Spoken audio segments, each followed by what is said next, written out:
আসসালামু আলাইকুম।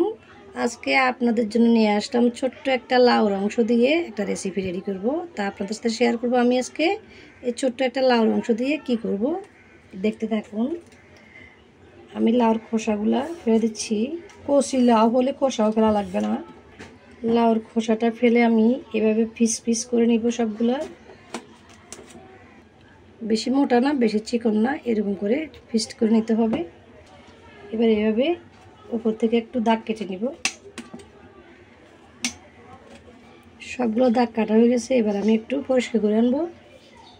এই রেসিপিটা রেডি করার জন্য আমি এখানে আদা রসুন পেস্ট নিয়ে নিয়েছি। একটা মশলা রেডি করব।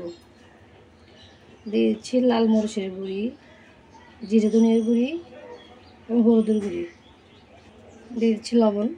একটু সয়াবিন তেল দিয়ে দিব, মিক্স করে নেব।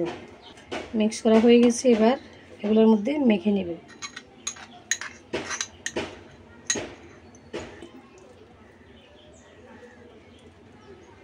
এভাবে মেখে একটার উপর একটা করে মশলা দিয়ে প্রায় 10 মিনিটের মতো রেখে দিব। 10 মিনিট হয়ে গেছে। এবার আমি কিভাবে ভাজি করব দেখবেন।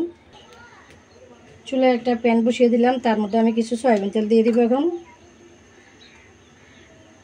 তেলটাকে পুরোটার মধ্যে একটু ছড়িয়ে দিচ্ছি। এভাবে তেলটা গরম হয়ে গেছে। এবার আস্তে আস্তে আমি তেলের উপরে এগুলো বসিয়ে দিব। চুলাটা কিন্তু এই সময় একটু কমিয়ে দিতে হবে। তাহলে দেখুন এগুলো মুজে মুজে বসে গেছে সুন্দর করে। এবার আমি এক পিঠ উল্টিয়ে দিচ্ছি।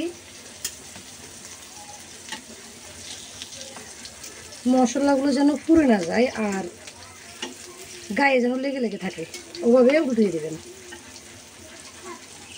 আমি এই পিঠে পিঠ করি এভাবে ভেজে নিয়েছি একেবারে ফোড়া ফোড়া করে। এই ভাজিটা কিন্তু একেবারে ফোড়া ফোড়া করে এভাবে ভাজতে হয়, না হলে কিন্তু খেতে ভালো লাগবে না, মিষ্টি মিষ্টি লাগবে। চুলা থেকে উঠিয়ে নিয়ে আসলাম লাউ ভাজা।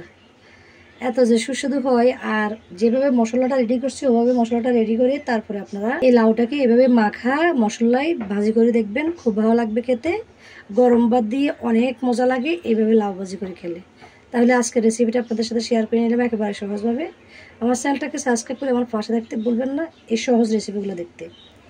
আজকের রেসিপিটি এখানে শেষ করে বিদায় নিচ্ছি। সবাই ভালো থাকবেন। আল্লাহ হাফেজ।